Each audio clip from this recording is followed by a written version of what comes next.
It's 4 o'clock on a Monday. You know what that means. It's time for another exciting episode of Taxi TV Live. Woohoo! This week, starring very special guest, Mr. Ronan Chris Murphy. All the way from Italy. We'll get to that in a minute. Thank you, fake band, fake audience, and welcome, real guest. Hi, Ronan. Thank you. So we have Ronan on the show once or twice a year. He's always a huge hit at the Taxi Road Rally, and I hit him up with an email about a month ago, and he said, "Oh, I'm in Italy." And he goes pretty much every year, and he's got a studio over there that he works at. It's like a working vacation in Italy, which it's rough because the studio is actually in a 500-year-old villa. So yeah, so it's really, really rough. Yeah, breaking my heart. Oh, what I wouldn't give. Yeah, I'm going to move Taxi World headquarters over to Italy. Okay, I've got the chat room open. Hello, everybody. There you guys are. Okay. So sadly, we didn't get the email went out to our members and our former members earlier today, but the one to the inquiry list, which is our biggest list, didn't go out till about a half an hour ago. So hopefully those of you who got the email late were still able to give us questions. Well, as you read in the email, Ronan is an engineer producer, and he's worked with a gazillion great acts. And he's one of the few guys I know who can teach what is up here and in there in a very accessible way. It just makes sense. And every time he's on the show, people love it, and we get a ton of views after, in the archive stuff. And we were just talking about his Road Rally class, which went really, really well last year. We will have him back for this year's Road Rally, November 5th through the 8th. There we go. Yeah. Dates, good. Yep, actual dates. And he was smart enough to actually post a thing on Twitter or Facebook, like a week ago, and sent me some questions that are from some of you regulars. I made a lot of friends at the Road Rally. So I'm looking at out in real life too. So yeah, so able to stay in touch with them. Actually, I think I know every one of these guys on this list who've asked you questions. So I'm going to start out with the questions from his list. Then we're going to move on to the list of questions that you guys sent that producer Matt took off of our Facebook page today, and then we'll move on to some live questions from the chat room. So the first question... Grab any ones that look good. Okay, first one is from Rich Martins.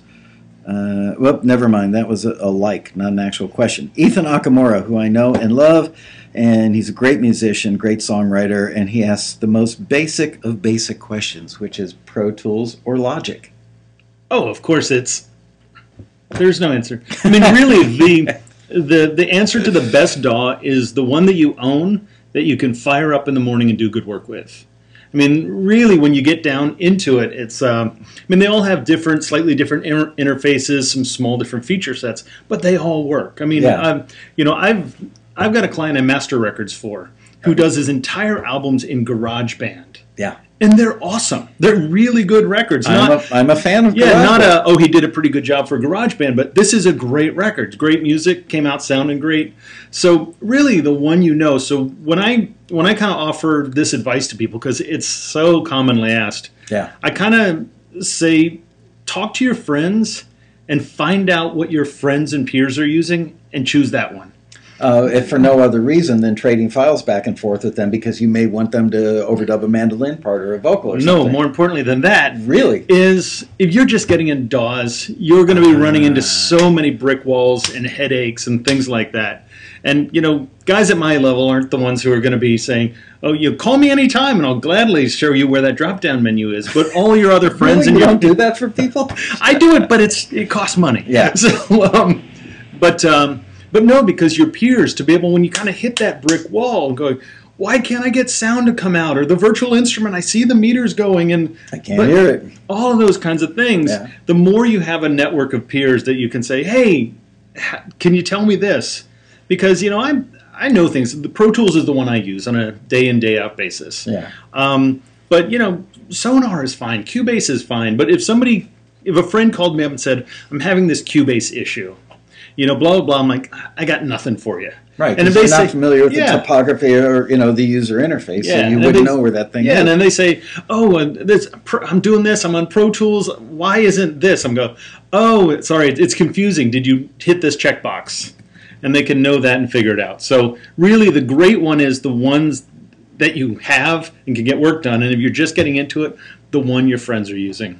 And there's a great way to gauge that, because most of the people that watch Taxi TV, I believe, are on our forums at forums.taxi.com, and every one of those DAWs is represented by some percentage of the people on the forum. So there's your built-in group of go-to people to ask those questions. But I will say one more thing, just so I'm not being snotty and dismissive completely, is you're known for that. Exactly. Pro Tools is an audio program that added MIDI. Yeah. Logic is a MIDI program that added audio.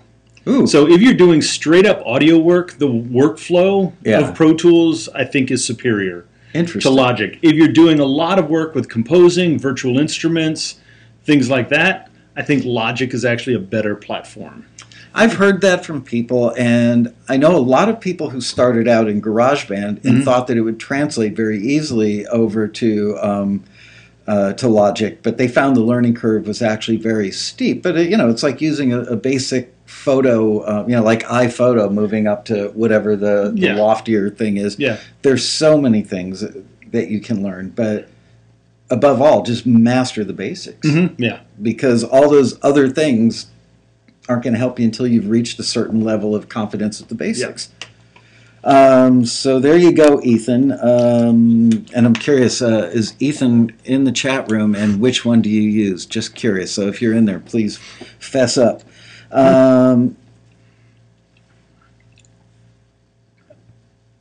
Peter D'Angelo says compression and how I have no idea how to use it. Frown emoticon followed by a grin emoticon. It's funny, Ronan and I were just talking about compression right before we started the show, saying that's not something you can't really explain that in an episode. But and Peter, you didn't really tell us, what do you want to know about compression, how to use it? Yeah, the short of it, and we were both talking, how long it actually takes to really understand it. I mean, I've been a full-time pro for like a couple decades now, and it's still kind of amazing to me how, still even now, I'm kind of learning something about compression, which just like opens it all up. Yeah, and but really, the basic mechanics of compression aren't that difficult, and I'll have an online course about it in the next year, in depth. But we'll be happy to plug it for you because we like you. The important thing with compression is, again, to really get why it's cool is, really all it is this thing that attenuates, that reduces dynamic range of an audio signal. Right. It's this device that turns stuff down and then it stops turning stuff down. That's compression in its entirety right there. Yeah. But really, to understand compression and why you care about it is, people think about like, compression is the thing that reduces the dynamic range of the audio signal and squashes. It's like, no, compression is like this massive cool paintbrush. Yeah. We love compression because we get to play God with it. We can make things bigger, smaller, push them forward, push them back. We can make things feel more in time, more out of time. So, again, it's really, in a few hours you can learn the mechanics of compression. But the art of it is, it's a lifetime, just like anything else. We could teach you, in an afternoon, I could teach somebody 5 chords on guitar and start writing songs. It may be another 10 years before they write the song that makes me cry. Yeah. Things like that. Or it could be the first one they write that makes you cry, but not for the right reason. Exactly. But yeah, compression, I was saying to Ronan that I just sat down and just twiddled knobs, and eventually it starts to sink in. And your suggestion for sources on that were great. What were my suggestions? You said like snare drum, voice, and guitar. Yeah. Yeah, so just sit there with a snare hit and run it through a compressor. And it's all about the threshold. When does it kick in and how much does it knock it down by? Yeah. And depending on the instrument and those settings, it's going to either save you from blasting your mix bus meters or make the instrument sound cooler, which it does on an acoustic guitar, generally speaking, or make it sound really horrible if you use too much. And pretty soon your ear will know what that range is. Yeah, and the one thing I will say about compression is don't use compression as a way to turn stuff down. There's better ways to do that. There's automation, there's just gain controls. Use compression because you want compression. You want to be able to sculpt the envelope, tweak the sound, play with the emotion of it. Yeah. If you just want something to turn down or be attenuated, people do these things like, oh, they sang the verse quiet and then the chorus really loud, so I'm going to put a compressor on to keep that in check. It's like, no, turn chorus down. You're done. You pull up the compressor when you really want to start shaping, again, the feel of it and how that sits in and blends with the other instruments. I think that people are anti-compression. I'm not going to get too deeply into this, but somebody asked a question that I will bring up later. Let me rephrase this. People will routinely compress virtually everything that they record or mix, and then pretty soon it's like it almost cancels each other out because everything is compressed and you lose the overall dynamic range of individual instruments and you do lose some of the beauty. However, you can make an argument that many of the records you hear on the radio today have an overall compression that make them sound like what's happening today. Well, the big difference is there's different kinds of compression. Yeah. I mean, people always make this mistake that compression is this new thing that's happening to modern records. It's like you want to hear a record that's just pummeled with compression. Yeah. The Beatles, Sgt. Pepper's. Oh my gosh, that is brutal. Listen to like early Rod Stewart records. They're just my favorite examples of just like screaming for mercy compression. The guitar on Maggie May, I think, is one great example. And the guitar and the drums and the voice and the bass and everything on that. So compression. The whole idea that people think, over compression is this new thing that's happening now, is just so off the mark. It just expresses a fundamental misunderstanding of engineering, because records have been getting slammed for decades. For longer than I've been alive, records have been getting slammed with compression. And the difference is now is there's just kind of different approaches to it. Faster attack times, different ratios, and the way that they're using compression has changed.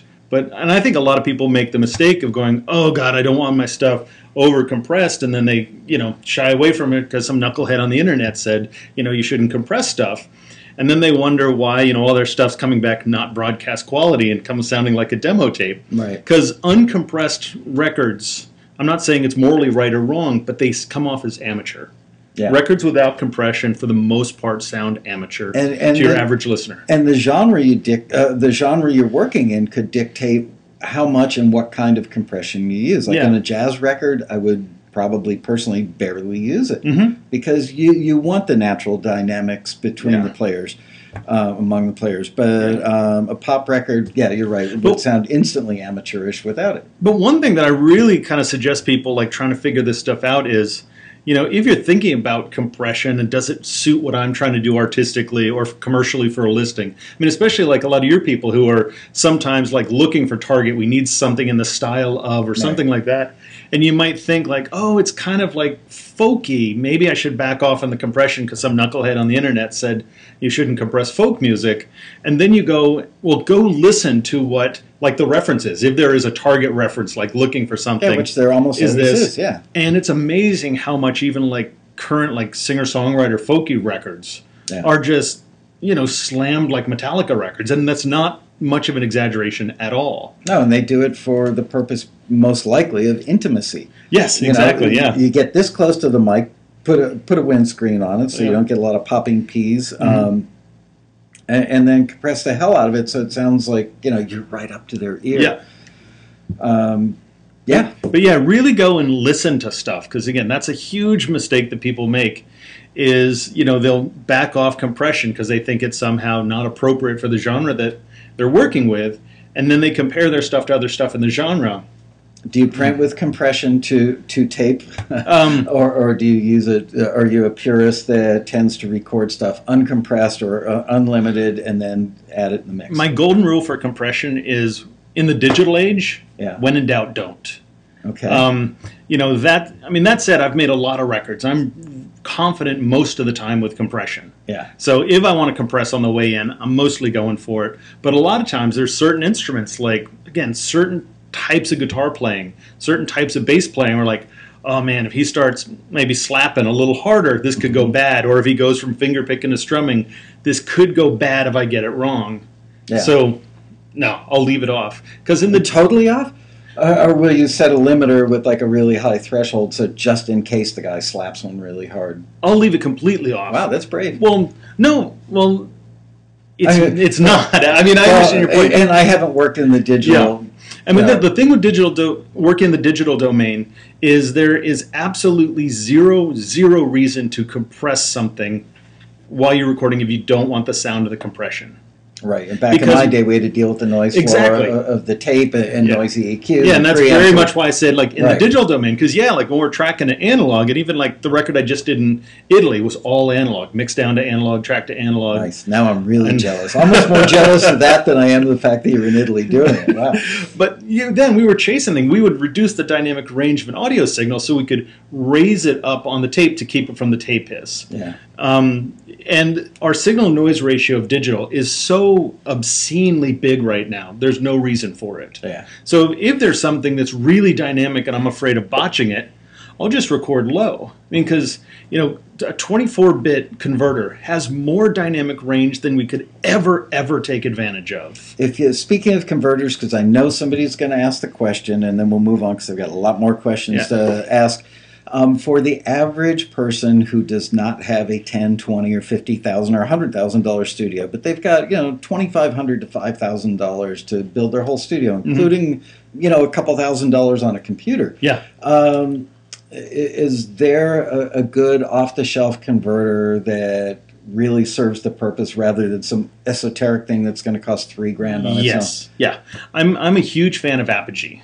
Most of my conversion is Apogee and Crane Song, and Crane Song is that esoteric, really expensive stuff. What does that cost on the esoteric side? We're talking. I think we're like 3,000 something for 2 channels. Wow. Okay. So and versus the Apogee, let's say the Apogee 1, or which is multi-purpose. I mean, that's the thing. And again, most of my, like in my studio, I actually have custom one-of-a-kind Apogee stuff. But when I know, but no, that leads to another. That was leading to something. All right. No, but when I do a lot of records just traveling around working remotely. Like before Italy, I was down in Oaxaca, Mexico, recording in theaters and out on the street and different places. And I travel with an Apogee Duet. Yeah. Using the stock preamps. I mean, to me, the Apogee Duet is just really killer because it sounds way better than it should for an all-in-one USB device. And how much is it? A Duet is 2 channels, by the way. Yeah, which is, I think they're like $650. It's nothing. Around that. You can buy an Apogee 1, which is roughly the size of an iPhone, that's got a mic by that Bob Clearmountain tuned, a built-in mic. Yeah. You can plug a bass direct into it. You can plug a keyboard into it. And it will all sound, on a scale of 1 to 10, it's like an 8.5 or above. Yeah, it's quite good. One of my clients, I just recommended they buy one of those. Yeah. I mean, if you're putting together a studio, I like the idea of the Duet. They've got a quartet as well, but that jumps up the price. Yeah. It starts to eat up a lot of that budget. But the thing about it is you've got 2 really good channels in. Yeah. There's nothing you can't do. I mean, you could do a record. You can get killer drum sounds with 2 inputs. And you could bring in an orchestra to play on your album, and you can do a killer job with that with 2 inputs. Yeah. So stereo mic right into those 2 inputs. Yeah, and it's got volume control, headphone output. So really, with a good laptop and an Apogee Duet, you pretty much have a studio. And add a 57 to that. Yeah, and you could make a record with the microphone. The microphone in the single version of the Duet, the Apogee 1, and a Shure SM57, and a Mac laptop, and GarageBand. Yeah, I did some blind shootouts with the Duet preamps against Millennia, which are just known for being ultra high-end clean. The Millennia 1, but by this, tiny. It was amazing, again, how good of a job that they've done on that series of products. You're expecting to see some Apogee logo pop up for sponsorship, but they don't even sponsor the Road Rally anymore, so I'm not plugging for any reason other than their stuff is great. And yes, they should be back at the Road Rally. Yeah, and it's just really great. One of those things where it's just really great quality at an affordable price. Because, once you start getting below that, you start getting into things that are potentially a little dicier. Yeah. Things that could hurt your audio on the way in. Matt Bruner said, your presentation at the Road Rally where you compared mix maps of Taylor Swift, King Crimson, etc. was one of the most eye-opening presentations I've ever attended. I was jealous that other people got to hear it, but there's no question. But that was a compliment. Okay, Gareth McAbbs.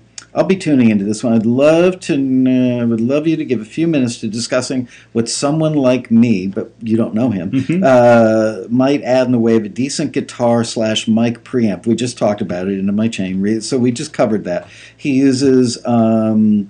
He says something gives some analog warmth or reasonably affordable 500 series options. 500 series means they're like miniature channel strips that plug into a box that holds many or several of them.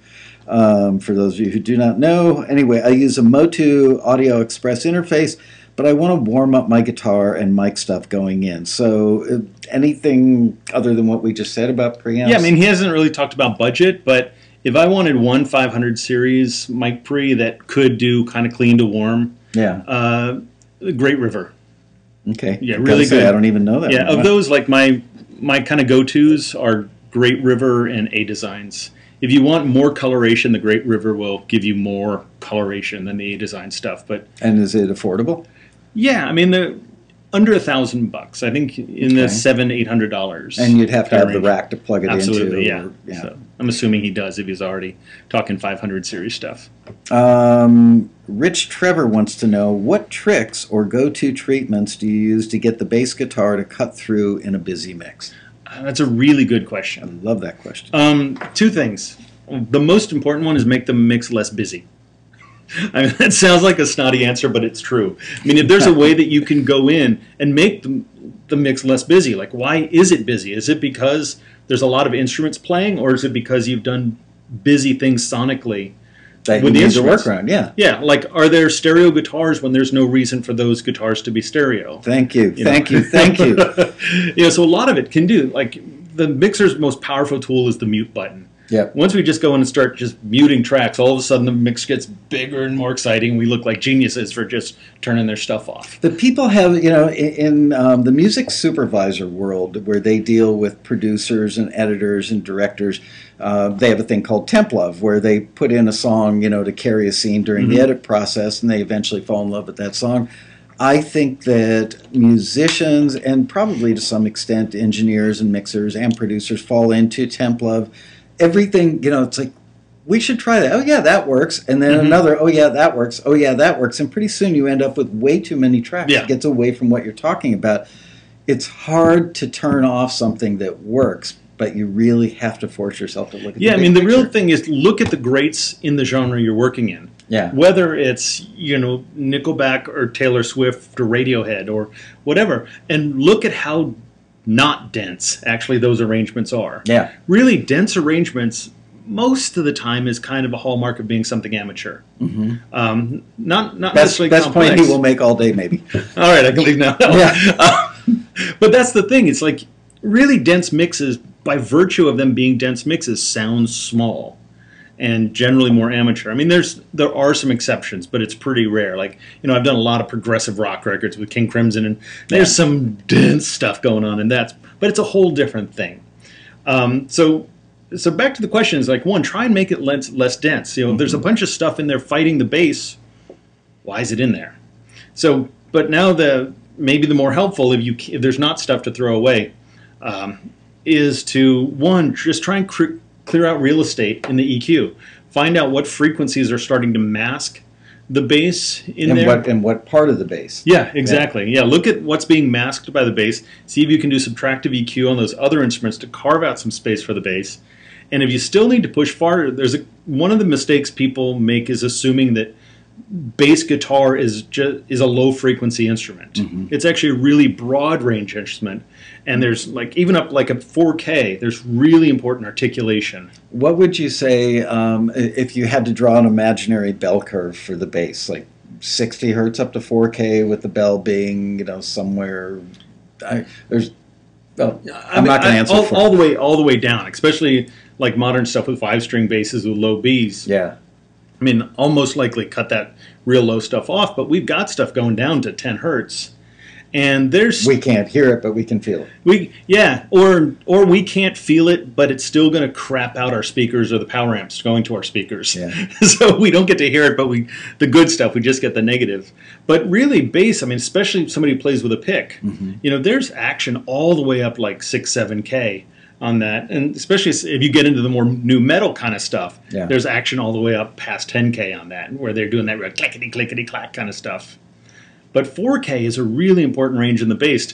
If you, again, you and I are together on this. We're big fans of subtractive EQ to do most of your work. But when you need to sculpt it a little more, a little bump up around 4K will bring out pick attack and articulation and help things cut a little bit. And if you've made the mistake of recording a bass sound that's inappropriate, and a lot of people go for this bass sound that's kind of boom, boom, boom, boom, boom, boom, and wonder why it doesn't cut. Like, well, it has no frequencies that articulate. It's just going to rumble. And one of the tricks, and this is kind of a last resort to do it, is, and not that much of a last resort, is to actually distort the bass. Okay. So when you distort the bass, when we distort bass, we're actually creating harmonics above the fundamental frequencies. So a lot of time a really soft and mushy bass, if we distort it a little bit, we'll actually start to create frequencies up in that range that articulate a little better. And back when we were just kids, that was like, no, distortion, bad. But now, it's a tool. But then when you started working in real studios more, that's the reason why they always had the 1176 in there. Is you all could, buttons in. Yeah, you could compress in a way that distorted the bass. So if you had a really dull bass, you'd get that to grind a little bit and just start pushing some of those frequencies that help a bass cut forward. But the most important stuff is get stuff out of the way of the bass. And maybe nothing is more important than the part that's played, the octave it's played in, or the key that it's played in, and the player, him or herself. Because if you're doing if your playing style is very legato and mushy, you can't make that sound like, the Funkadelics. And one thing too, if you're recording bass DI, and I'm not a gear snob, but I am against just really cheap stuff that hurts your audio. Really like cheapo, like $50 DIs from like Behringer or Ronan or something. Those things just hurt your audio on the way in. Yeah. And in this day and age, for when $100, $200, you start getting in DIs from like Radial and Countryman and stuff that are fantastic. Yeah. It's like, get a paper route or something. Just, if you hurt your bass on the way in where it loses the articulation, presence, and clarity. Right. Well, your recording's only as good as the source. Yeah.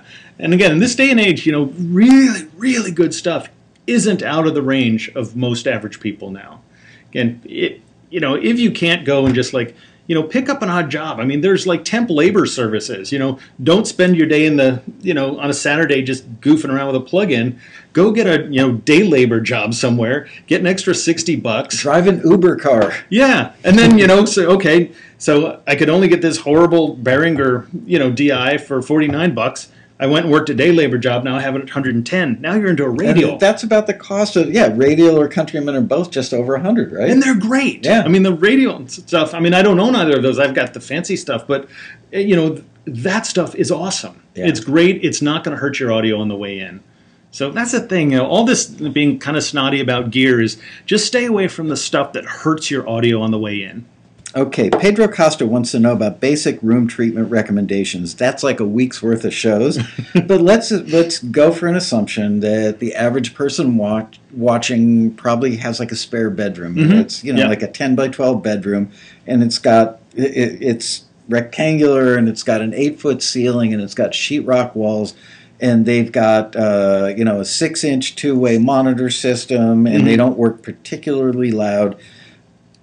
What can they do? I mean, without you knowing the actual room. On the first basic, the good thing is your room is 100% guaranteed to be screwed up. Yeah. And I always say, like, if you can't play full court basketball in your room, you've got bass problems. Yeah. The good news is that I'm writing that one down. The top mastering engineers in the world every day work in rooms that are flawed.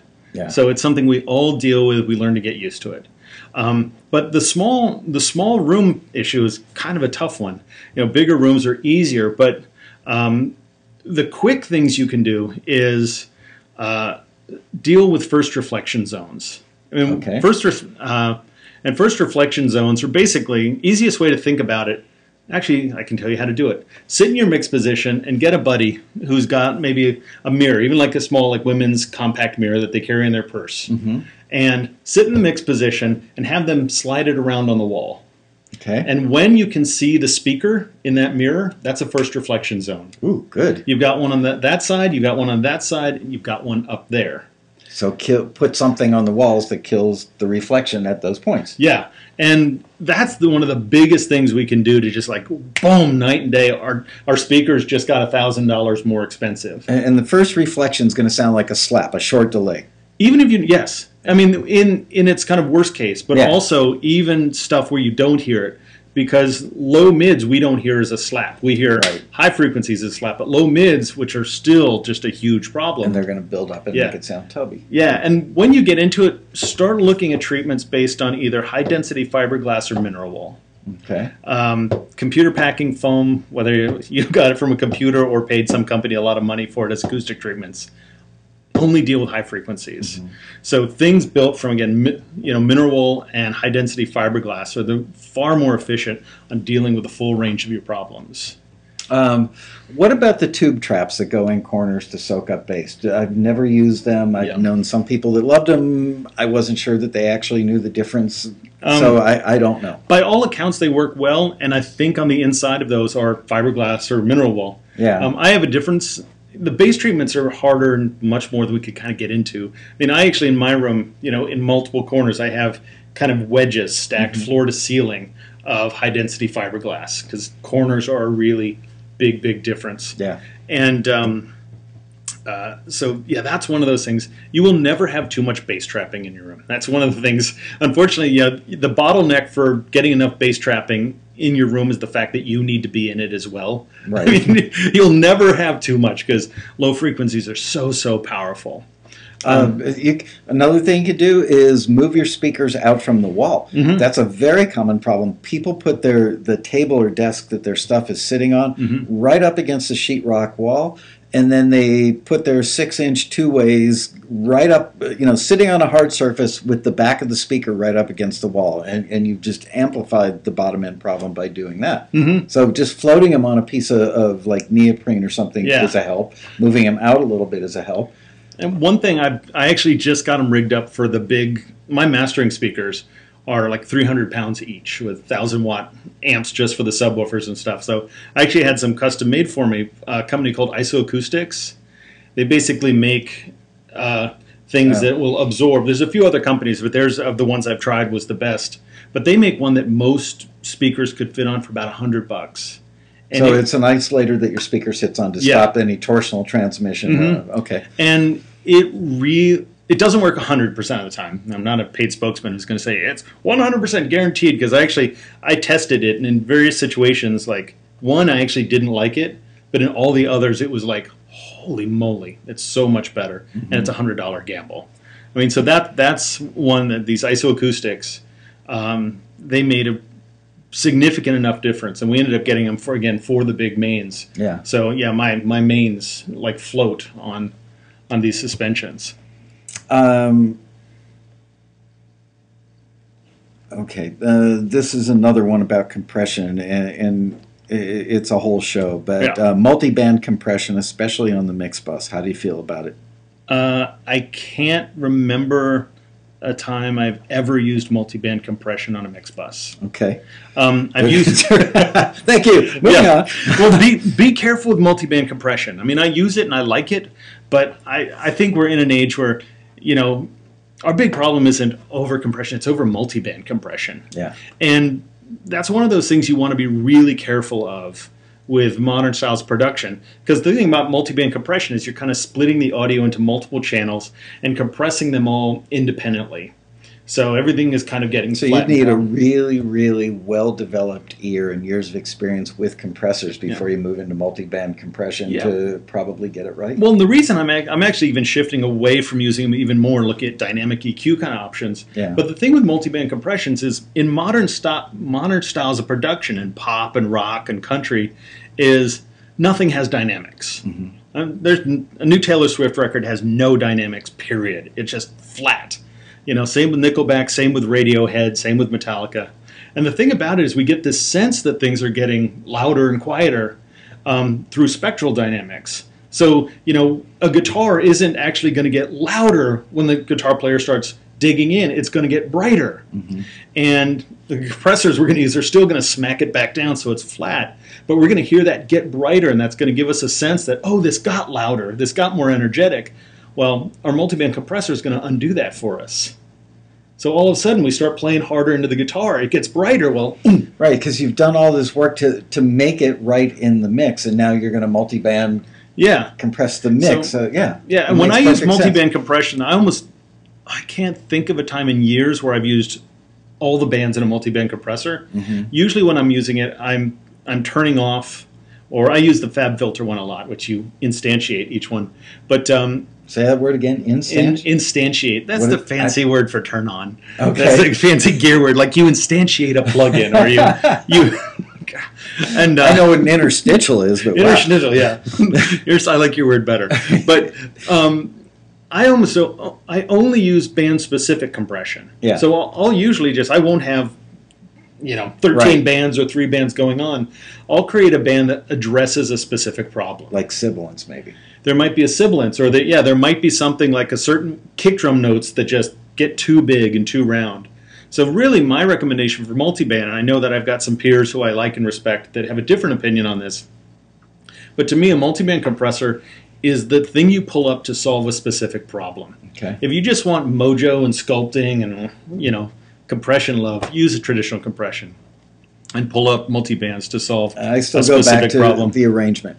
Yes. There's so much you can learn about arrangement, how a great arrangement makes a mix sound amazing if you go back and listen to Bee Gees records. Mm-hmm. The later stage of the Bee Gees from I don't know, probably 76 through 81.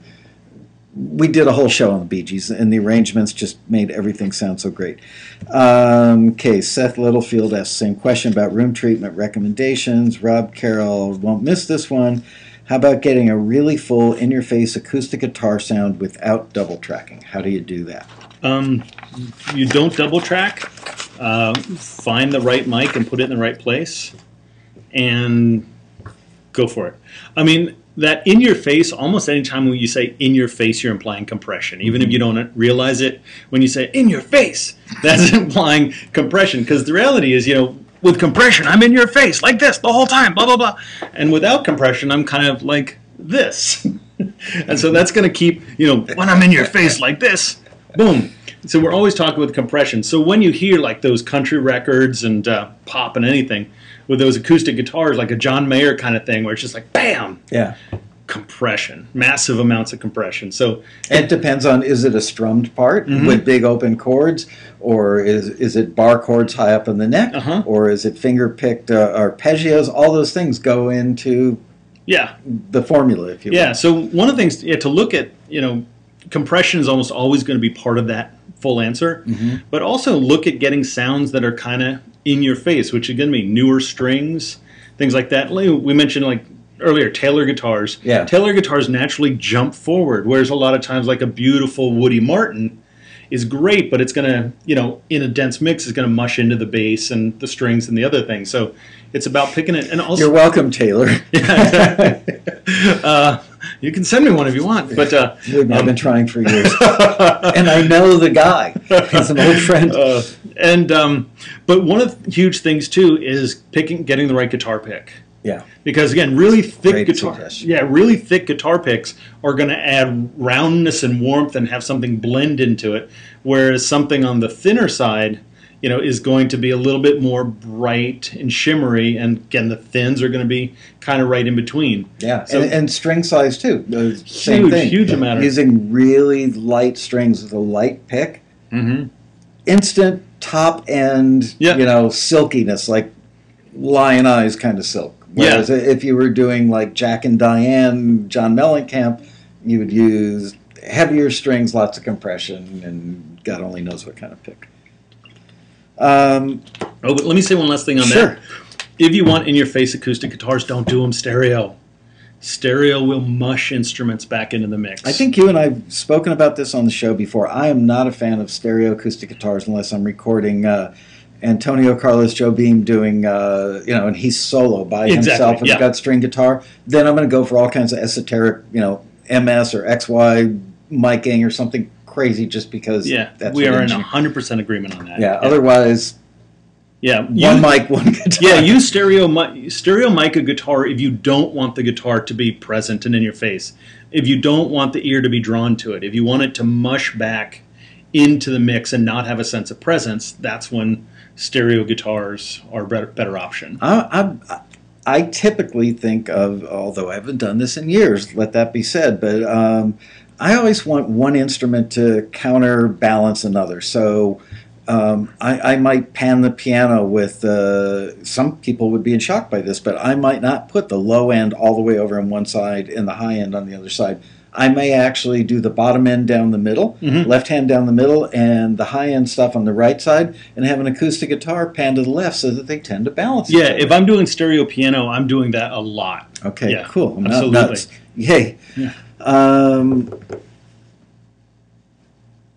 Creating more space. This is from Gavin Knowles. Creating more space and depth in your mixes. How do you do that? Mute button.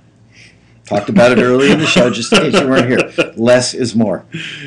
Juliet Padu says, you're always a wealth of information. I look forward to it. Smile emoticon. How about an example of compression ratios one might use on a dynamic vocal to rein it in?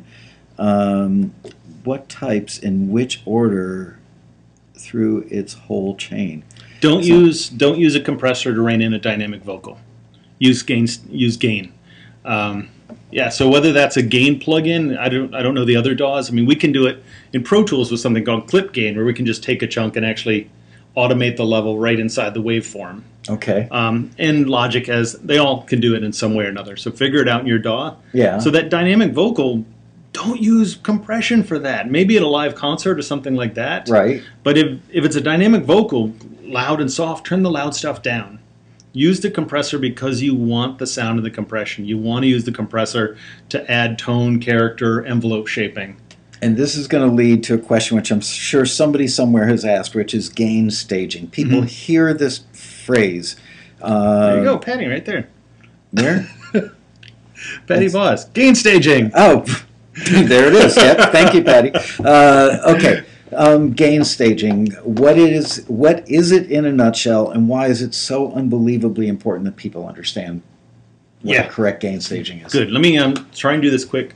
When you're recording, there is no reason whatsoever in a 24-bit or greater recording that you should ever need your recording levels to hit more than minus 10 dB full scale.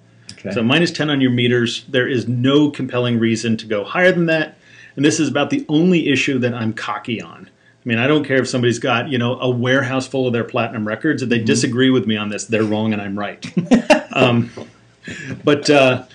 Because I could easily and happily spend the next 3 hours explaining the details of exactly why, but trust me on this one. There's no reason to ever, ever, ever record, trying to get as much signal in there. Yeah. There's no upside to it, period. And the real and potential downsides are just real and massive. Because even if you record at your peaks at minus 20, you're still capturing more dynamic range than anything you will ever record. What about, could an argument be made that if you recorded something so low that you had to bring your mix fader up high enough to get it to be, in somewhat parity with all the other stuff in the mix, that you're adding a lot of inherent noise from the console or that channel? Well, on a console, yes. Yeah. But here in our DAW, we're just going to use some kind of digital clip gain. Right. I mean, there are some things that go on there, but they're so minimal. Okay. And they're so outweighed by the benefits of conservative levels. So basically, just in the ballpark of conservative levels, you're fine. Yeah, because your converters start to crap out well before they hit zero. Okay. One of those people don't realize. They crap out well before they hit zero, especially if you've got kind of more affordable converters. Okay. So no reason for that ever. So, and in my opinion, when we get to the mastering stage, there's a fair argument about really hot levels versus not hot levels. Okay. Fair, valid arguments on both sides. But until we hit that, there's no reason we should ever need to push those levels up. that they're Okay, getting so- anywhere near the top. So gain staging basically is making sure that your levels, that you're getting decent levels out of everything in the chain, from the mic pre to, if you're using a console, an input fader, that you're not slamming one thing through the roof to make up for the fact that something else is turned way down. Right? Yeah. Everything should be kind of a third of the way to half of the way up, and you'll be okay. Yeah, about 2/3 the way, like from the top. And I used to go for 1 o'clock. Any console I didn't know, I would automatically walk in and set the mic pre at 1 o'clock, because that was a good starting point. Is that a fair rule? Yeah, I mean, except for the fact that we don't. I guess there might be one person watching this that's going to work on a console, right? And one of the things when you're trying to figure out the good gain staging before this, like kind of go one plugin at a time, because our plugins, when we start to line them up, audio goes here to here to here to here to here to here. So, like, if your first thing is some kind of phaser or chorus thing, I'm just randomly thinking, set it and make sure that what's coming out of that is still good levels in that ballpark, because that effect probably has some kind of output control. Oh, and then we're going to hit a compressor. We're going to compress for tone shaping, all of that. It's most likely going to have some kind of output control. Adjust that so you're coming out of that good levels. So each time you instantiate a new plugin, again, kind of do it. Make sure that each one is good levels going in, good levels going out, good levels going in, good levels going out. And that's never going to get you into trouble. Somebody I know who's well known in the industry once told me, if you're not seeing a little bit of yellow, you probably don't have enough gain. But it sounds like what you're saying is you should never go into the yellow. Yeah, and I think I even know who that is, but I disagree with that 100%. Okay, so just stay in the green all the time. Let me just do this to put it into perspective. So if we, really based on a decent kind of thing, something from Motu or something like that, we've got an available dynamic range of about 120 dB. Because actually no converters in the world can actually capture a 24-bit signal. Because the problem is they plug into walls and there's electricity, and the heat from the electricity starts creating noise. Okay. So really, when we're at those levels, the reason they can't go is because of the sound of heat. Interesting. So, so if we have like 120 dB of dynamic range, which is going to be on something like, a Motu thing or decent, consumer Apogee kind of stuff.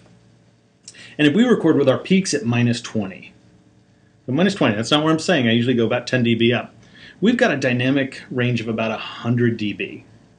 So most people don't kind of intuitively know what 100 dB is. Well, it's a lot. Basically, imagine going in, you're babysitting, you have a newborn, and they're in there sleeping. You're like, thank God, finally sleeping, but you don't hear anything. So you put your ear next to the baby to hear it breathe. So we have infant, breathing while it sleeps as one level. And then we go down to LAX and stand behind a commercial jet engine at takeoff. The difference between those two is about 100 dB. Right. I don't know anything you're going to record that's going to have that range. Even close to that. And, with basically when we add 6 dB, we're actually doubling the energy of that. Okay, so it's kind of like the Richter scale on earthquakes. Yes, exactly. That it's not linear, it's logarithmic. Exactly. So if our peaks are like -14, infant while it sleeps, commercial jet engine at takeoff, and double that. And by the way, if you're babysitting an infant and you put your ear up to them while they're sleeping, somebody's going to call child services. So, so don't take them literally. If it's your own kid, it's probably exactly. Okay. Yeah, but there is no argument I have ever heard until we start talking about mastering. Yeah. That there's a reason to ever go with hot levels. Do not let me leave this show without getting into mastering, because more and more people are doing their own mastering. I have mixed emotions about that, but we should do like 10 minutes on mastering. And the next question is from Ethan Nakamura again, self-mastering tips. But I'm going to make a big note. Mastering. Okay. And John Colombo gave a +1 on that. You know what? Let's just... I feel like we shouldn't do it now because there's so much stuff that happens before mastering, so I'm going to save it. Okay. Paris Kiss wants to know, do you think home studio... Oh, God, another question about mastering. I had to check out for a while. Did they figure out that my Pro Tools versus Logic question was a joke?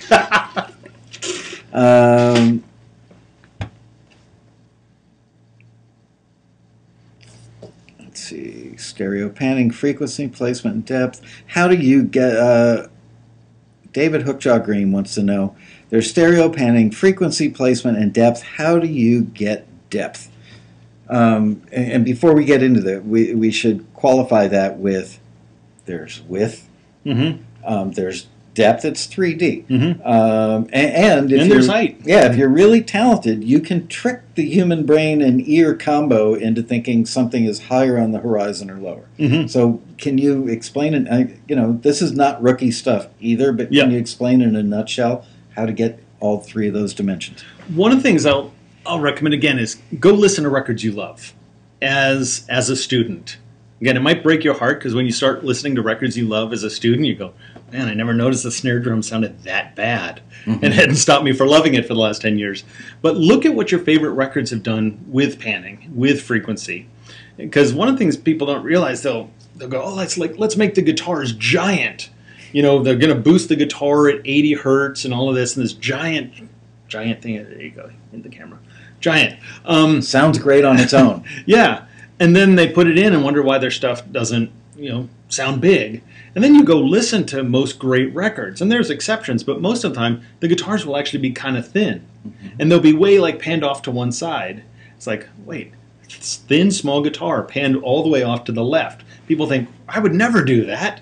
But your favorite records have probably done that. Yeah. So it's a big issue of, I'm a huge proponent of extreme panning.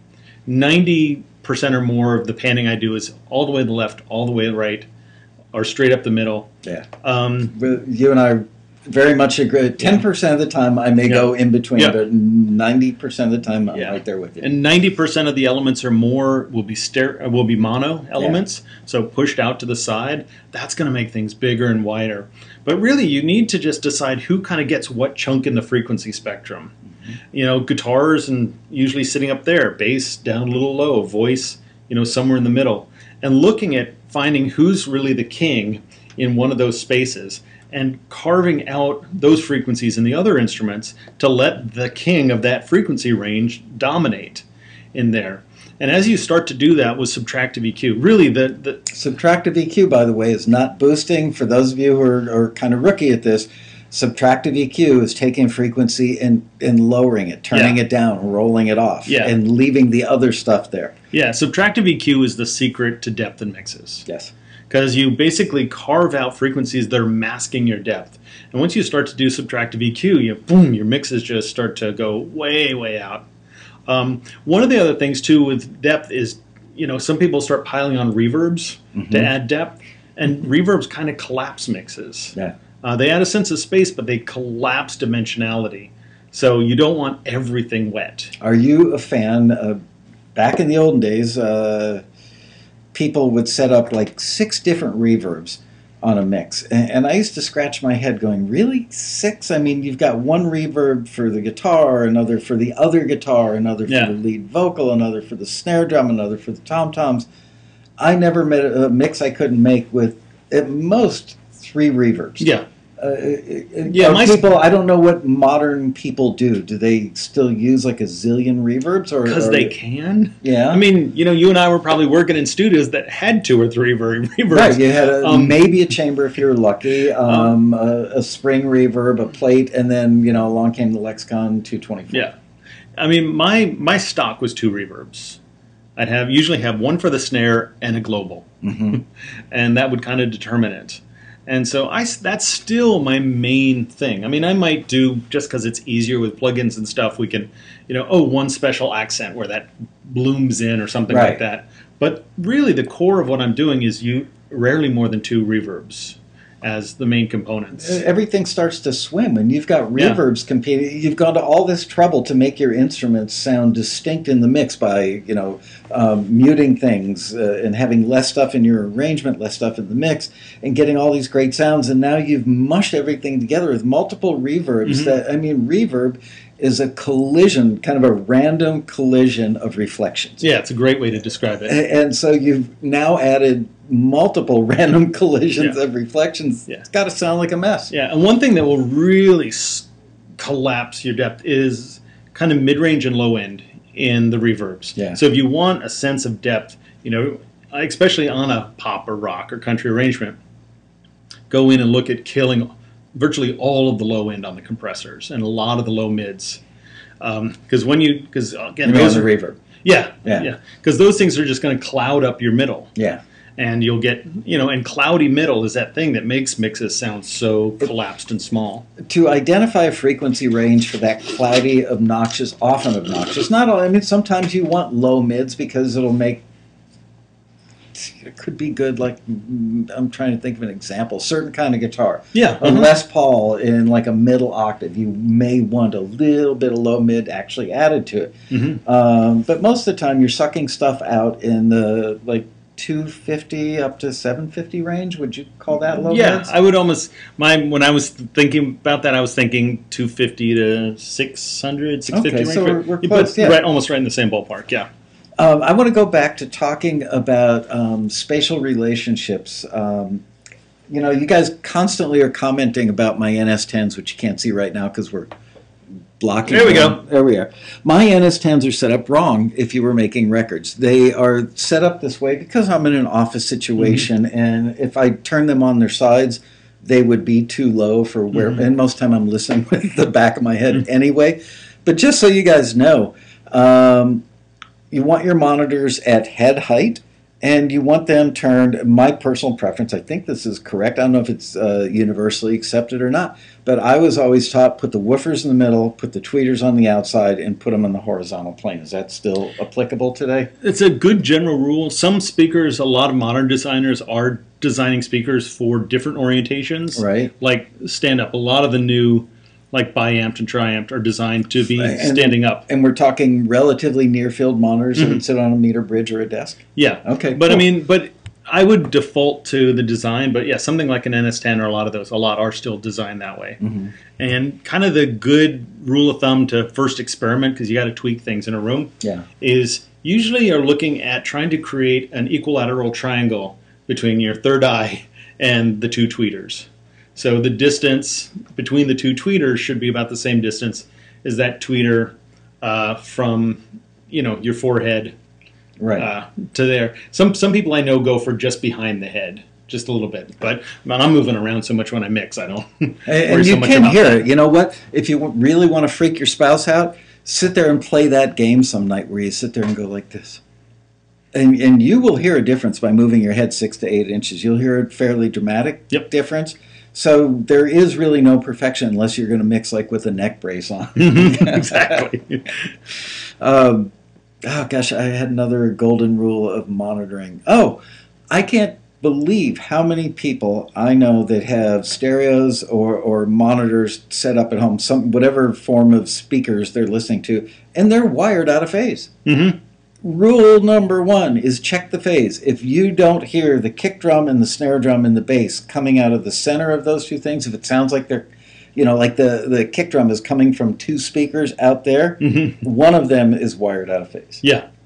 And I mean, one of the things you can do just to even test it that's a little easier is like just take a track in your DAW, like a mono track, like take a mix, just one side of a mix, and duplicate that, and then pan it left and right, and then pull up a plugin with a phase, button or polarity flip on it, and you'll notice that one of those, wow, kick drum sounds great. Where'd my kick drum go? You'll hear it. It's amazing how many people. If I had to guesstimate a number, I would say 20% of people are working out of phase, and they're wondering why their mixes sound like crap, or they can't make anything translate well to the outside world. Exactly. Change the wires.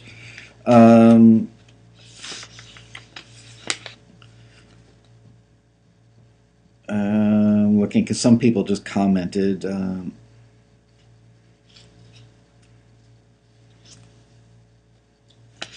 Tracy Marino says, thank you. We learned something from you whenever you talk about anything.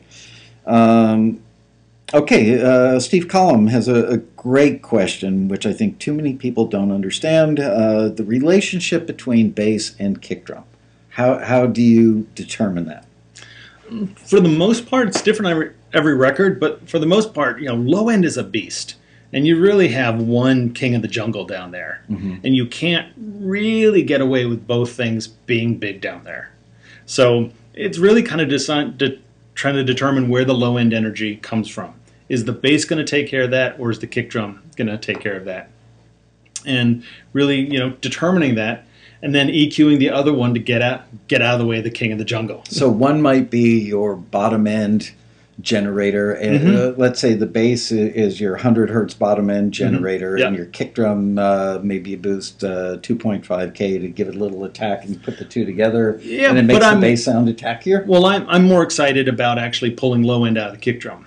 Okay, rather than going in and starting to boost up subtractive stuff. EQ. Yeah, so because especially if you've got something where you've got the bass player going boom boom boom boom boom boom boom boom boom boom boom boom boom boom boom boom boom, they're just constant for the whole track. No, so if you're trying to push in a kick drum, boom boom boom, it's not going to cut through. It's not going to articulate.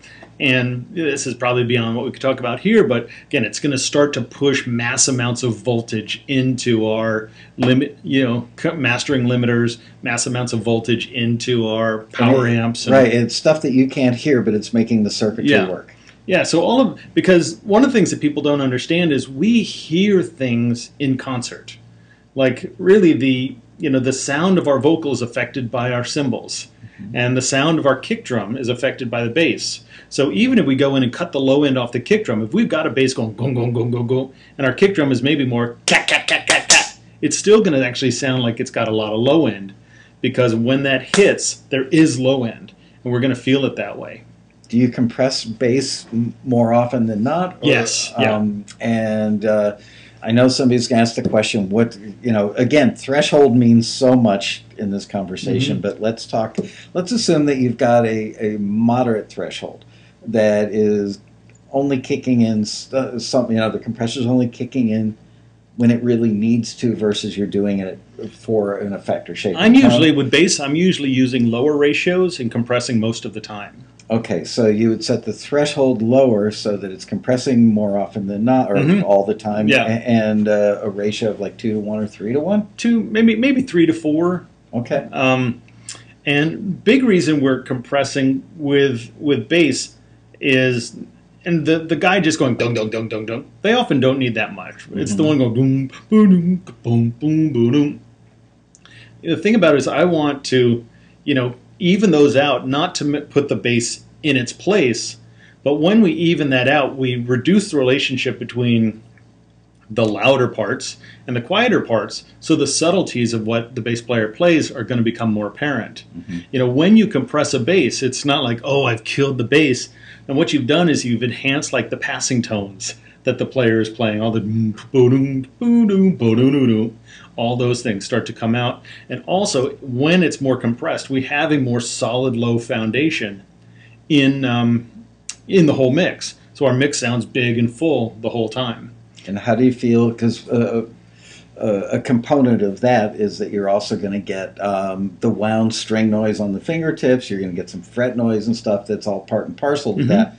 Are you a fan of leaving those artifacts in because it sounds human and natural, or do you notch things out? Well, things like that, a lot of times those little things aren't negatives. They go back to one of our earlier questions. Sometimes that little fret noise and buzz helps articulate the bass a little bit. So even a little buzz on the top of it from a fret buzz can actually articulate the impact of a note. I'm so glad you answered that way, because I know one of the things that people do when they're not total rookies, but they're on their way to learning. Let's say it's a scale of 1 to 10. 10, you're a Zen master, and 0, you know nothing. So let's say somebody's at that 3 or 4 stage. I've seen people sit there and solo the bass and work so hard, or the same thing could be true of an acoustic guitar, work so hard to get those little artifacts out. When I completely agree with you. In the context of the mix, it brings character that you want. Yeah. And actually, I just thought of this, since I've got a platform to rant and rave here. One thing that I've been obsessed about lately is, again, I'm on the forums, whether it's some Facebook thing or Gear Sluts or things like that, and it's amazing that what has happened. There's this huge trend to really complex solutions to simple problems. So it's amazing how often, like, hey, like the question we just discussed, I guarantee you, if that had just been asked on some recording group on Facebook, and we talked about Oh yeah, compress it so this comes out, carve out some space with EQ, they're good. I guarantee you that there would be these, what you need to do is you need to sidechain the guitar off the snare drum back to the kick drum with some waves like harmonizer, superlizer kind of thing, you know, and I'm looking like, oh my God, I can't even wrap my head around this. So I see that on gear sluts. Not to pick on gear sluts by itself. Any it's internet just one, forum. Yeah, Yeah. it's just that's one of the bigger ones, and you get a lot of responses. You're absolutely 100% right. It's amazing, and I think the cause of it is people kind of want to feel like they're an authority with something. Of course. So if I give an answer that talks about some sidechain thing and some esoteric plugin, I'll seem kind of like I'm a really cool guy who knows what I'm doing. And then you talk to people who've made lots and lots of records. They're like, "Yeah, you probably want to go a little faster attack on that." Yeah. What was the next question? And like, I've made hundreds of albums, and I'm like, I don't know how to do what you just recommended to this person who's been recording for 4 months. I think a lot of time they're parroting what they've heard from somebody else, and they really don't know how to do it on their own, maybe. Mm-hmm. But they saw somebody else. I'm not going to get into it because it's disparaging. And the thing about this, and I hope this is encouraging, is the trick to great recordings rarely has to do with fancy stuff. I mean, I know how to do side chaining and dynamic EQ, and I know how to do the fancy stuff because I've been doing this a long time, but take all of that away. Take away all the like really cool fancy things that would make me look like an engineering stud. And so, okay, you got basic EQ, you got basic compression, and a basic delay. Go, cool, let's make a record. Mm-hmm. Like whether or not you like the mixes I do or not, that's right. Its own issue. But in terms of being the mix that I would do, it's gonna get 90-something% there. I could get it 90% there with just those most basic tools. One of the questions I get asked all the time, I'm sure it's buried in this list of questions, is how do you get that professional record quality sheen? Which, of course, is again, very contingent on what's the song, what's the tempo, what's the arrangement, how many things are in the mix. There's you cut the high end off the guitars. So many factors that go in, but people want to, I think a lot of people add a lot of 5K to everything across the board because... Then you have blood coming out of your ears. But individually, they go, okay, that needs to be brighter so it sticks out. And then pretty soon what they've got is a mix that sounds like razor blades. Mm-hmm. Yeah, and they started with some cheap condenser mic that sounded like razor blades, coming off the mic. Yeah, things like that. So, how is there a way to put it in a nutshell? And let's talk about let's put this in the context of acoustic singer-songwriter band that probably has a bass, drum, an acoustic guitar, maybe a second acoustic guitar, one electric, and possibly either a synth or a piano. That complement of basic kind of band stuff with a lead vocal, maybe some harmonies. How would you take that and give it that professional record quality radio sheen? I would pull out a lot of low end and mid range. Okay. I mean that's 75% of my answer right there. And that seems to apply to a lot of stuff. I mean one of my sort of favorite moments is like when with my recording bootcamp business, I teach these workshops and we do the EQ thing. I'm a big proponent of subtractive EQ, and we kind of work on this mix, and I just do a bunch of subtractive EQ. Mm-hmm. And that kind of moment on the student's face, and we go, look, here it is, in, out, in, and it's like, it's so bright now. At first it started, it was this kind of muddy mess, and then it's like, it's so bright, can we turn some of that high end down? Yeah. Really. All from taking away EQ. Yeah. Not adding. 90-something% of it. Do you do the boot camps live, or do you do them online? Where I do. I mean, the heart of it's always been a live thing. I do them in Los Angeles and Italy, and I've done a few in Greece. I actually am in the next year. Finally, people have been begging for it for over a decade. Starting to shift a lot of the content over to an online sort of thing. How will? I mean, you should maybe. Tell them all to buy the same headphones so that they hear it all the same way or something, because you could have somebody listening on earbuds, somebody else listening to $350 AKG over earphones. Mm-hmm. As a consumer, I'd want to know that I'm hearing what you're hearing or something close to it, like I would in the room. But there is no greater teaching method for what you're talking about than doing that in, out, in, out. And that's actually, I mean, a cool idea. Maybe not. I may not be able to pull it off practically, but But one of the things is these really big things, you'd hear it on earbuds and you'd hear it on $30,000 mastering speakers. Because, I mean, so much of that huge, like, night and day, like, is like really bold moves with simple techniques. Ooh, that's a good. Remember that bold moves, simple techniques. And really, I mean, it's almost. I'm sure you've noticed, like, had a chance. Oh, there's an interview with one of my favorite mix engineers, and then you read it, or producers like, well, that was kind of boring. Yeah. It's like, because you ask, oh, how did you get that? It's like, well, it was Bono singing. He's really good, and I think it was an Eve preamp. I don't know. Yeah. You're like, wait, what? Good at the source. But good arrangement, good source. But really, like,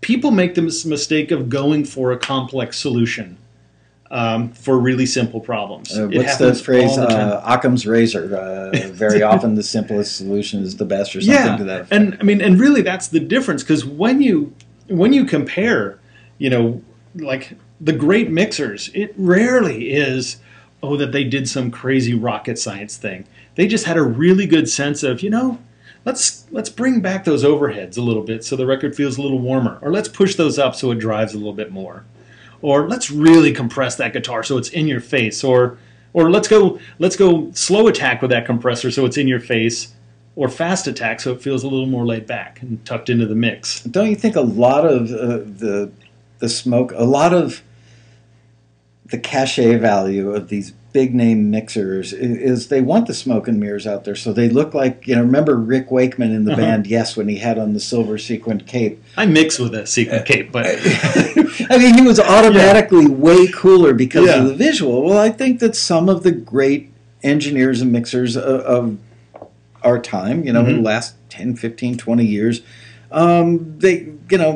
they're building a brand so they can eventually come out with a line of software or something. Yep. And they want people mystified. Yeah. Thinking that I've got to buy that guy's $200 plug-in so that when I put that on a guitar, it's going to sound like his guitar. Yeah. It's not going to work, right? Yeah. I mean, and the funny thing is I'm actually facing a challenge, because, I mean, we're talking about it, but over the next 6 months, there's going to be a big rollout of, recordingbootcamp.com, the online, a lot of online courses and stuff.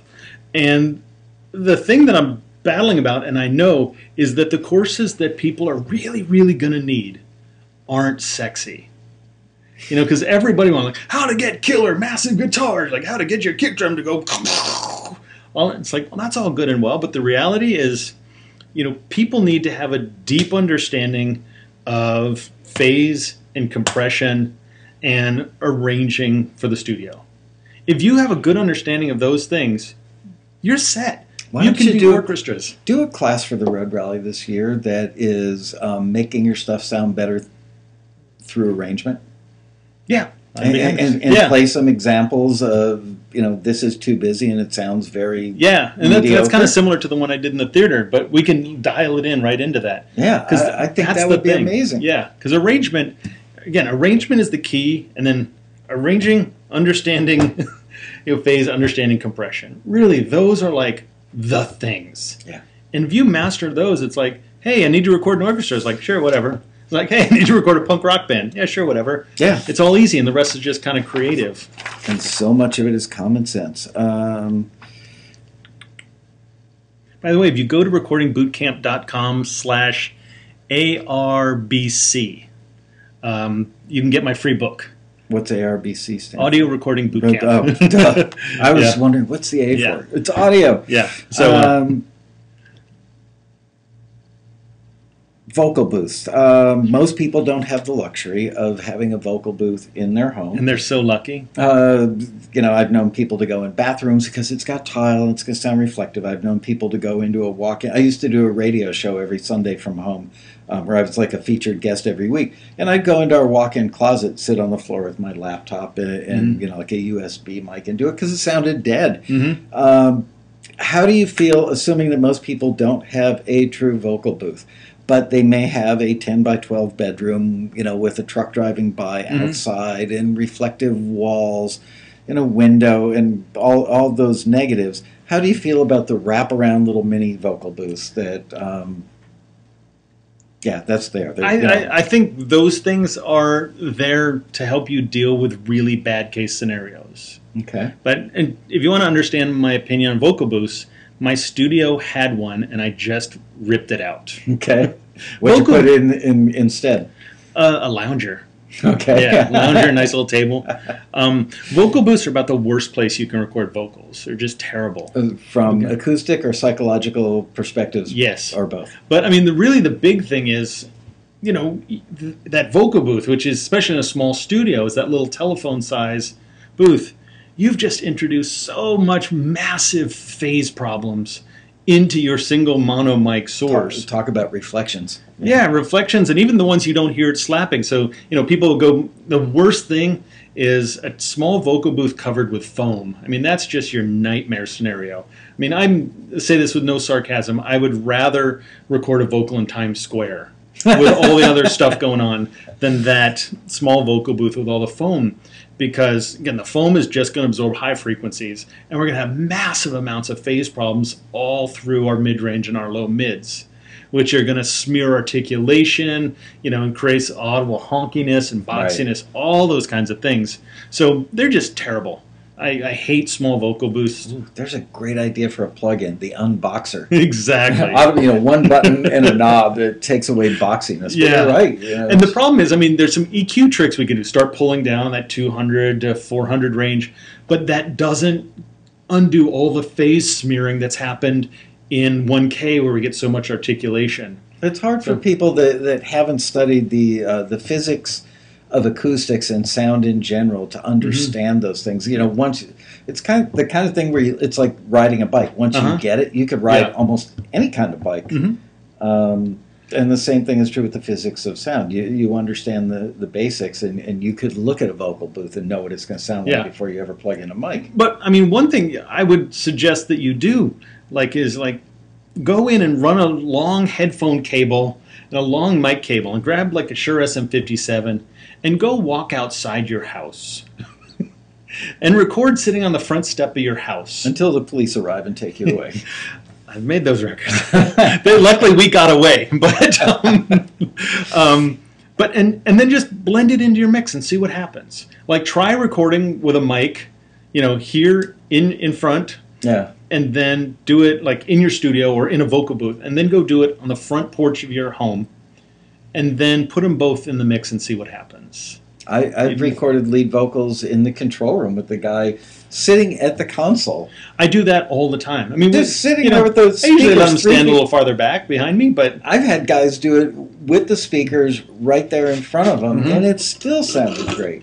And I remember my assistant going, you know, we're going to pick up the sound of the fan on the Dolby rack, and blah, blah, blah, blah, blah. Bottom line was, it was a really loud rock and roll vocal. And I actually, you know, I had a guy stand up in the control room with a 57 on a cable. It was one of the greatest vocals I ever recorded. Yeah, there's a but I actually record without headphones a lot, and I'm really getting into remote recording lately. But you know, I've done albums where we've tracked the lead vocals in the middle of St. Mark's Square in Italy, and you know, in theaters. We were just down in Oaxaca recording Bajo Quinto, this, you know, like a big kind of bass meets guitar kind of thing. Yeah, and we just recorded out in the piazza next to the church with, you know, vendors and stuff going by.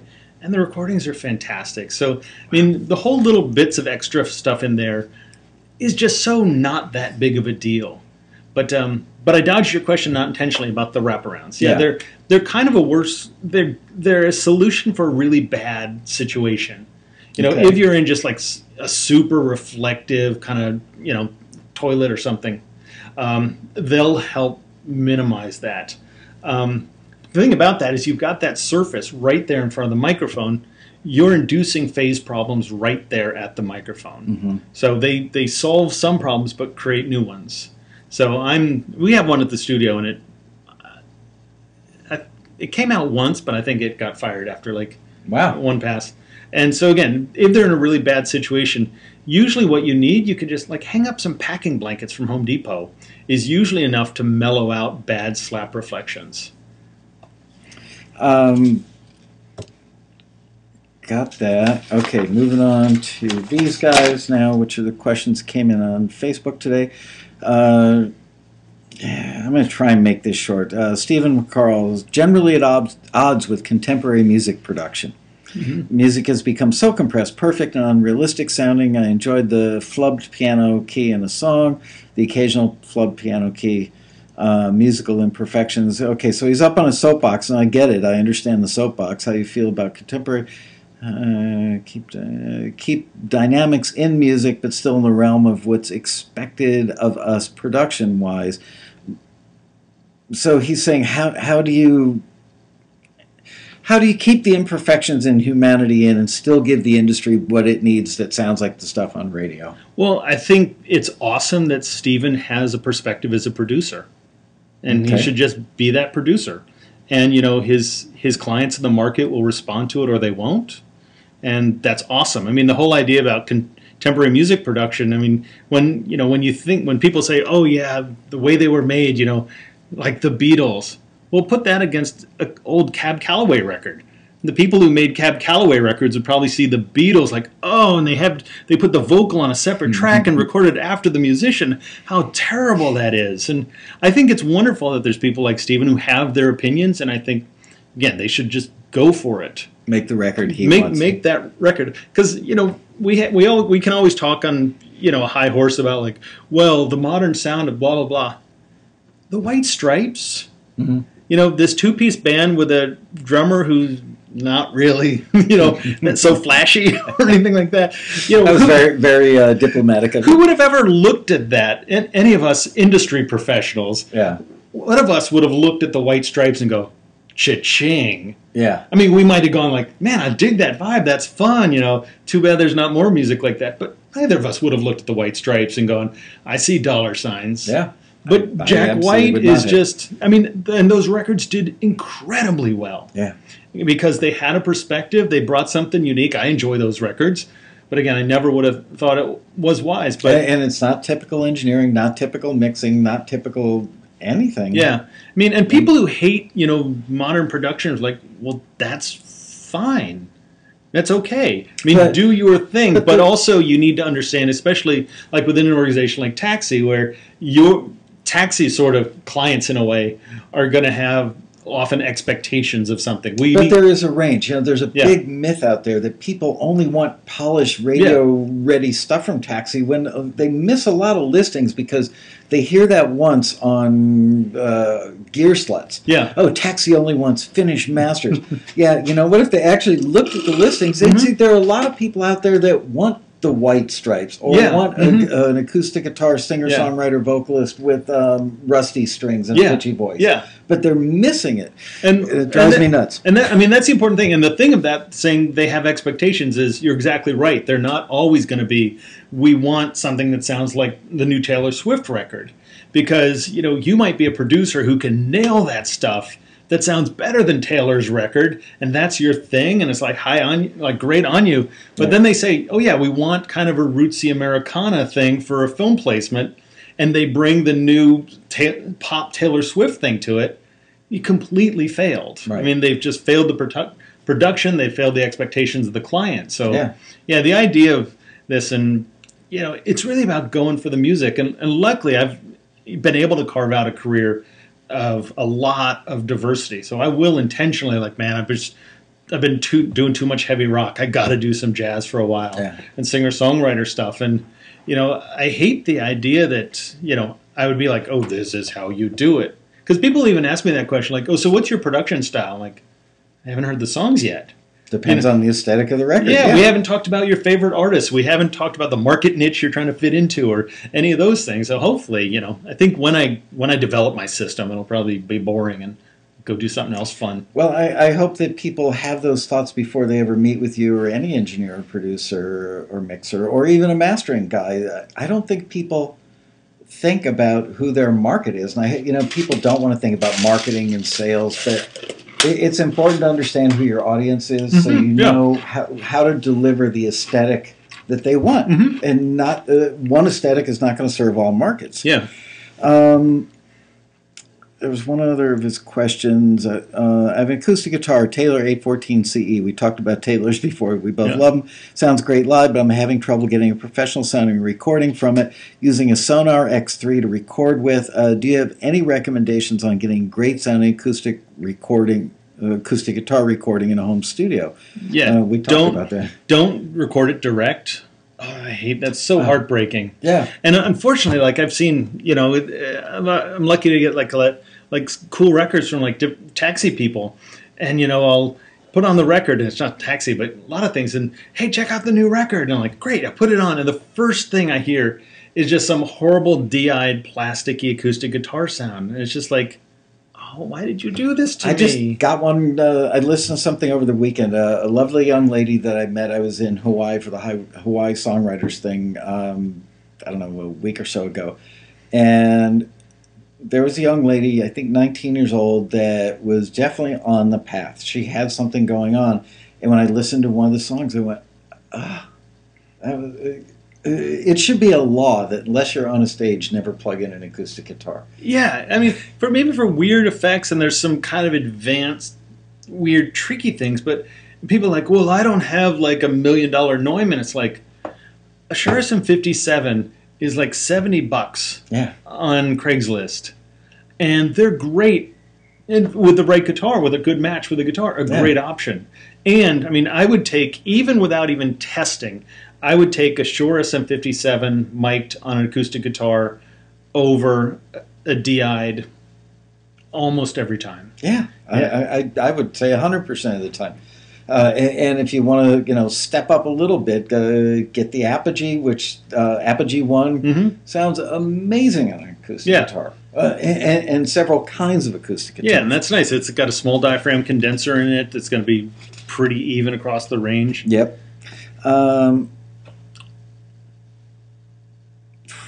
This is a tough one. Please define differences in genres, singer-songwriter versus indie rock versus pop from the point of view of production. I think we've really kind of already covered that as far as talking about... I think the only way I could do that is the point of production is the producer, whether it's you or me or Leslie or anything like that. And delivering what their vision is, or talking them out of their vision if they're shooting themselves. Yeah, because I look at singer-songwriter, I don't like indie rock and singer-songwriter. Actually, none of those I see massive differences in terms of things that I would say, oh yeah, every time indie rock this versus pop this.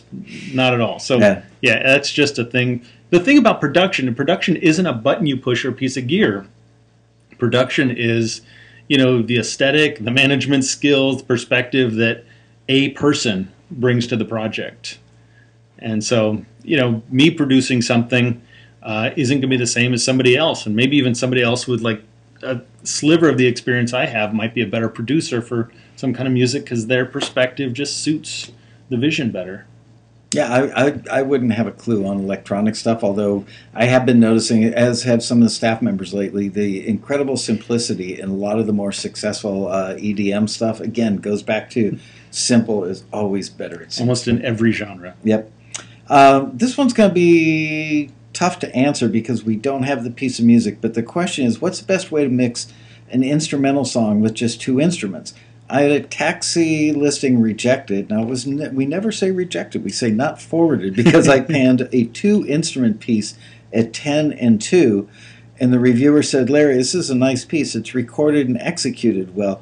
The mix, however, is problematic. You should not pan everything so hard. The first guitar part should be straight up, and then the melody should be the same. You can add more reverb or delay so the mix has an open sound, but panning everything as you did is very distracting. I would think it's impossible to answer that without knowing the piece, right? Yeah, it's impossible to answer that, and I'm not sure I agree with the screener as a general principle on that one. And I'm not sure either, but but he heard the tune and we didn't, so it depends what the two parts are. Yeah, sorry. I wish we could help you, Larry, but we need the music. But you can always reach out. We have headscreener@taxi.com to answer those kinds of questions for you. From your hands-on perspective, describe a summary of your view of the difference between mixing and mastering. Yeah, they are and they should be completely different. I mean, really, mixing is blending all the individual instruments together. getting them to all work together, getting them to have balances, addressing things at an individual instrument or source level, and mastering is sort of the global thing that you put on top of that. Let's talk about mastering. This is a great lead-in, and we're an hour and a half already, which I can't believe.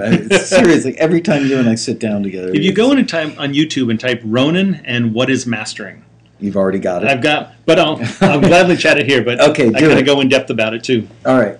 But one of the things mastering isn't something like, oh yeah, this is the plugin you put on that does mastering or something like that. Mastering is looking at the whole thing, trying to figure out, what does it need, what does it not need, and addressing both what can we do to address technical problems with the mix in terms of how they're going to translate across headphones and small speakers and big speakers and things like that. And, what can we do to perhaps enhance some of the good qualities about the mix. But really that's the big thing. Like, what can we do to make sure this translates well across multiple systems? Are there some things that we can do to enhance things in terms of the character of it? And when it comes to an album, which is a big thing, a huge part of it is how do we get it to work together as an album? How do we get the acoustic track to work well next to the rock track versus the more electronic kind of thing? It's in that context, it's equivalent to the guy who does, you see in credits of TV shows and movies, the color matching guy. Yeah, exactly. Because some things will be a little bit on the cool side and have kind of a bluish cast, other things be on the hot or warm side and have a reddish cast. So that's what you're talking about, is making everything have a unified acoustic aesthetic, in a way, or kind of, or at least similar energy. That's a big thing too, because like sometimes if you're doing like mastering a film soundtrack kind of thing, right, you've got everything all over the map. You need to try and work to make sure when somebody puts it on, kicks back, that it comes across as a experience. Versus, you don't want one track to be super bright next to something that's maybe dull and murky. Right. One feel really loud versus one being quiet, so you're constantly adjusting the volume. We hear that all the time from Taxi members who will make a 3-song submission, like for an artist pitch, and the first song you'll have to turn the volume knob up, second one turn it down, third one turn it back up again. That's a turnoff for the listener on the end user side. Yeah. The one thing I will say is, if you're putting like limiter plugins or mastering plugins like on your stereo bus while you're mixing, you are not mastering. You are just mixing with aggressive processing on your stereo bus. Kind of mastering is, disconnecting a little bit, looking at it from a different perspective. Can somebody master their own stuff, or does it? Sometimes you have to. In a perfect world, that doesn't happen. But in the way the industry and workflow and budgets and turnaround speeds and all, that happens a lot. And, what our solution is, I actually do a ton of mastering for people all over the world, but I also do a ton of mixing. And there's a lot of projects where I'm both on something. Okay. And actually, we just finished it a few months ago, did a major rehaul in the studio, where actually, when I'm mixing, I mix at one place in the room on a particular set of speakers. And when I'm mastering something, we're actually mastering on a completely different set of speakers from a different point in the room, even a different height of the chair. We have, it sounds kind of silly until you get into the physics of it, but there is actually a mixing height for our chair, and there is a mastering height for our chair. What's the difference? Well, the big thing is, one, in relation to the different speakers. We're getting our tweeters right about ear height. So on one, they're a little bit lower. Our big mastering speakers, which are just massive, higher tweeters. So one, aligning with the tweeters, but also when you go to a different height in the room, you have different sets of anomalies in terms of bass response, things like that. So anywhere in a room where you listen, you're listening in a flawed spot. There is no perfect spot in a room, period. So one of the things where, at my studio, where we actually bounce back and forth on a very regular basis, we in a way, in just 90 seconds, can transform from a mixing setup to a mastering setup. And even our high-end analog gear, and our mixing setup are on rolling carts. So we can always pull those around into the exact right position. And actually, just 2 weeks ago, we were actually just running test tones and doing audio diagnostics, finding the exact spot. And it's amazing how much moving your chair back affects the frequency response. So we are actually running tests and stuff to find the exact spot for the mastering. situation. Everybody's chasing the same thing. If I had to think about what is like the holy grail of audio as far as musicians are concerned, everybody is chasing that slick, finished sound. I contend that slick for one thing is not slick for another thing, or finished for one is not finished for another. But everybody wants that sound, and they wish there was just a magical button or a magical piece of software or a magical set of monitors.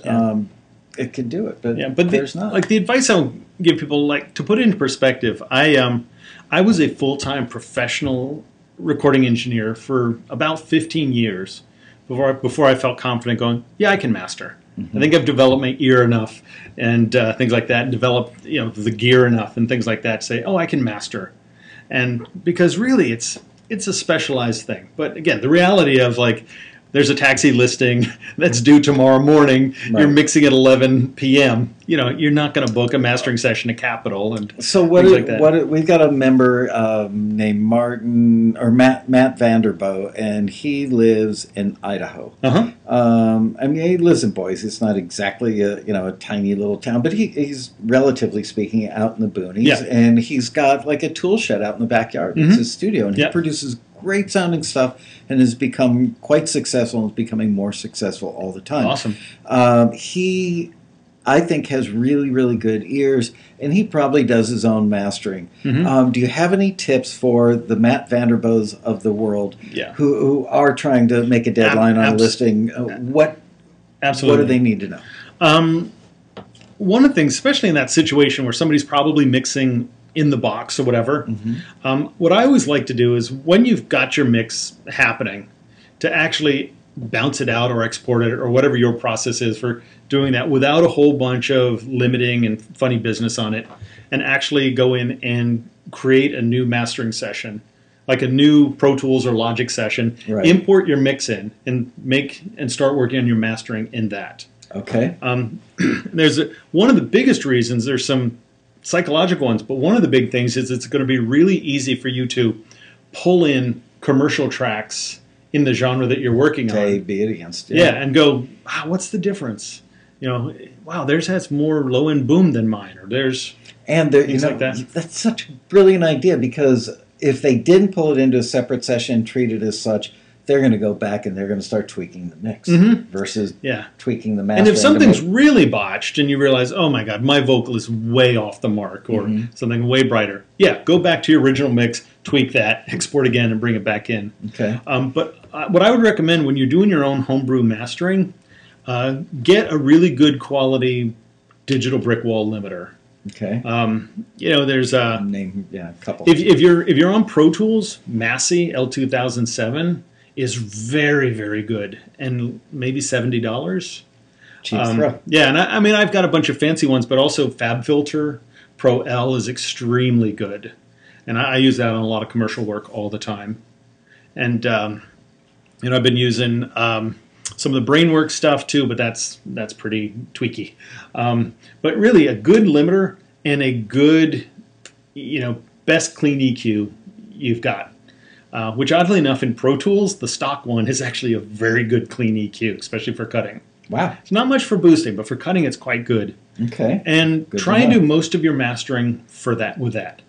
There's no reason, really, you can't get something to sound really good with a good clean limiter and a good EQ. And what is your objective as Matt Vanderbo, isolated, Sorry, Matt. I'm not picking on. Just you're in Boise. You're not in Los Angeles. Of course, I guess nowadays it really doesn't matter where you are. But he is the archetypal self-contained musician. Let's say. So, what is his end goal? What is he mastering to achieve? I would say, real mastering, as guys like you and I understand it, is the real goal is for that Jedi to be able to look and go, it needs a little of this and a little less of that. There you go. And that Jedi with all their experience. But again, that's not the real world we're in anymore. Right. So I think the best way for somebody getting into it is to go pull in commercial things that suit the genre. Whether you're making your own indie rock EP or trying to do a classic rock taxi listing or something like that, pull in a couple of the greats and go back and forth and listen to it and compare. So they're just trying to make the overall sound like it it's like Sesame Street. Which of these things go together? Yeah, like how bright is there? How dark is theirs? One of the things, our natural tendency as humans is to, when we compare things, go, ours doesn't have enough of something. And we want to start boosting again. Not to say that that's illegal, but most of the time your mix probably has too much of something.